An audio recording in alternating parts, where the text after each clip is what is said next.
What's up, my friends? Welcome to New View Tech Review. My name is David Gelly, and today we are reviewing the LG G7 ThinQ. Or is it the G7 Think? Think makes way more sense to me. I'm pretty sure it's the ThinQ. But ThinQ sounds so stupid and makes no sense. I mean, what's the Q stand for? Quick, quiet, qualified, quiver, quaint, Quebec. Quality. It's gotta be Think.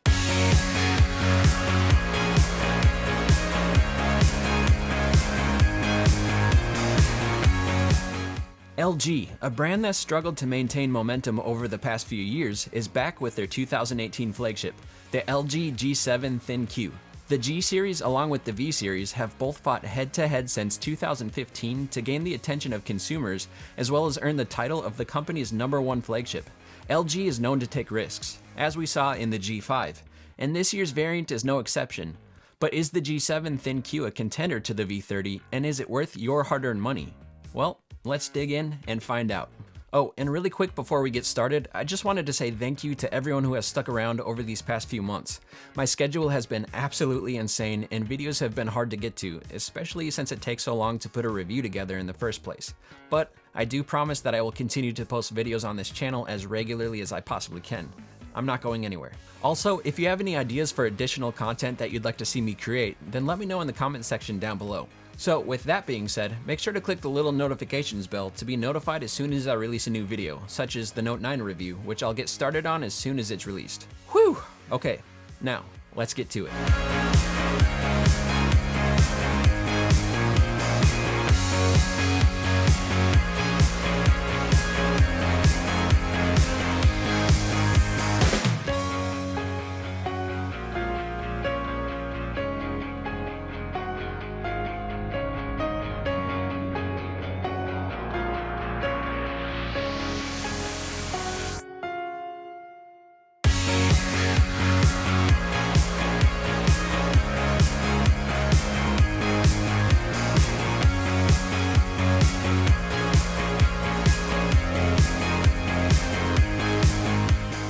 What better way to start off this review than to talk about one of the biggest modifications to the G series that we've seen thus far, the display.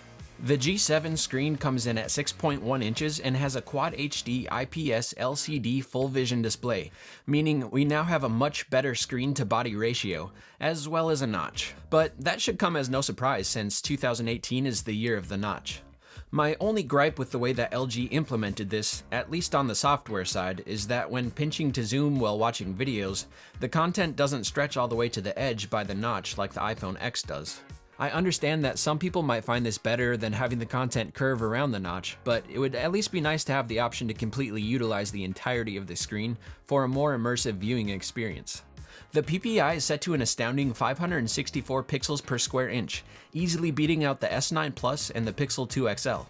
So if you happen to be a pixel peeper, then you'll be incredibly pleased to know that this display is one of the sharpest I've ever used.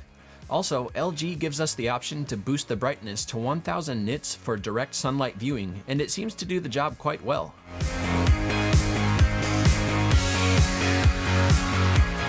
The G7 stands 6.03 inches tall, 2.83 inches wide, is 7.8 millimeters thick, and weighs 5.71 ounces. And as we've come to expect from most flagships these days, we get a water and dust resistance rating of IP68, allowing for the G7 to be submerged in up to 5 feet of water for 30 minutes at a time. Also found here on the G7 is a military standard 810G certification, meaning it can withstand extreme temperatures, humidity levels, and drops, the same as we saw on the V30. The front and back are made of Gorilla Glass 5, and wrapping around the borders of the device is a premium aluminum metal, making the G7 feel solid yet sleek in the hand. On the back of the phone, we find the incredibly responsive fingerprint scanner, and on the left side is the Google Assistant key, similar to what we find on the most recent Samsung flagships. Unfortunately, like the S9, this designated assistant button is not remappable, though we can be glad that it's used for Google and not the god-awful Bixby assistant. Oh, I hate Bixby. Tapping the button once pulls up Google Assistant, and double tapping brings you to Google Lens, a smart way to translate texts, identify products, buildings, and so much more. The G7 comes in 4 different color variants: Platinum Gray, Aurora Black, Moroccan Blue, and Raspberry Rose.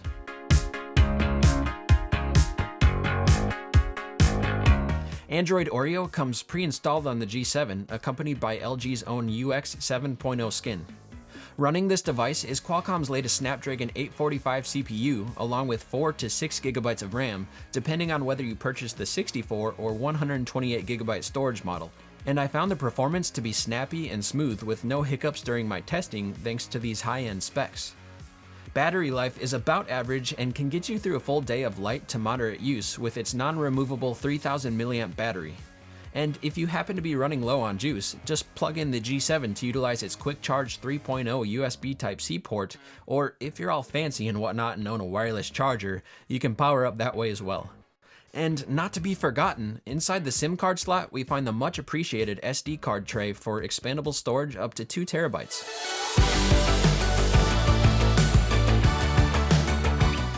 The G7 has a 16 megapixel rear dual camera setup, the top being a wide-angle f1.9 aperture lens, and the bottom a standard angle f1.6 aperture lens with OIS. With the standard lens, you can record 4K video at 30 frames per second, 1080p at 60 frames per second, and 720p all the way up to 240 frames per second. Around the front, we find an 8 megapixel f1.9 aperture front-facing camera that is capable of recording 1080p video.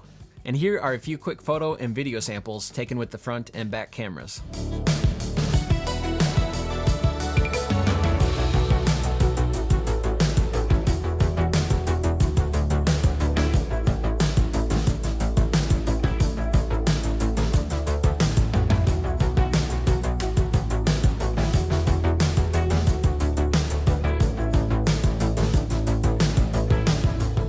Photos are sharp with good dynamic range, and videos are just okay.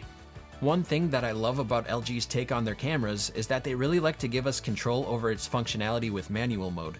You can change white balance, focus, shutter speed, and much more.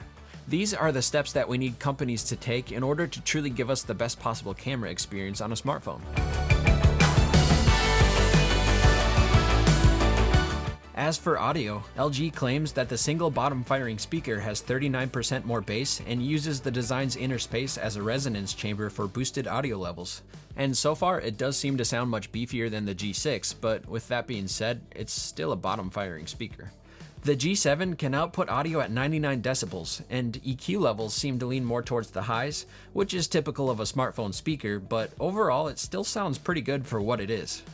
Also on the bottom of this device sits a headphone jack, and within this headphone jack is a beautiful 32-bit hi-fi quad DAC to give you pristine audio for your wired headphones. Unfortunately, the G7 does not come bundled with headphones in the box, but at least LG is giving us options on the phone for a better audio experience. So with all of that being said, is the LG G7 ThinQ worth your hard-earned $750? Well, I'd say that if you've never tried an LG phone, then this might be the one to test out and see if you like their ecosystem. The sharp, full-screen display paired with some great wired audio are enough to win me over this time around. But I definitely want to hear your thoughts, so let me know what you think of the G7 in the comments section down below.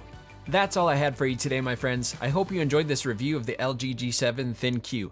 Please like, comment, and subscribe for more content. Thank you so much for watching, and I'll see you in the next one.